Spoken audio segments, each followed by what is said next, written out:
Hua Mulan was a Chinese warrior woman who lived during the Northern and Southern dynasties, which was between 420 and 589 AD, and her story was told through the Ballad of Mulan.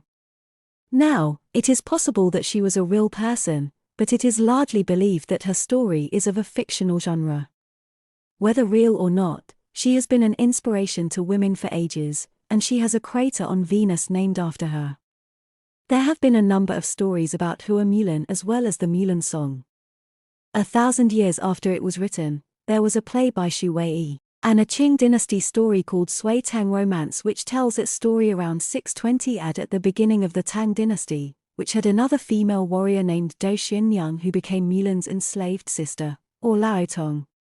The first version of her story was written in the 6th century in the ancient and modern musical chronicles, which later became part of Chinese folklore.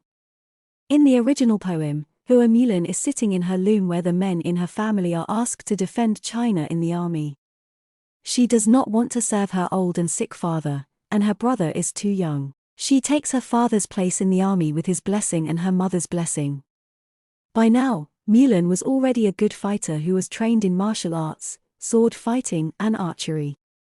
Mulan fought for 12 years and was offered an official position, but she only asked for a camel to return her to her family.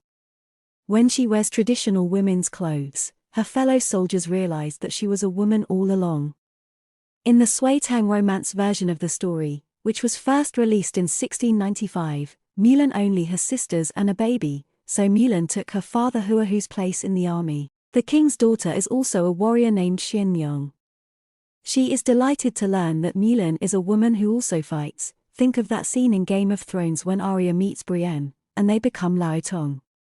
Unfortunately, in this version of the story, the king was overthrown, the sisters surrendered and were offered death instead of condemned men.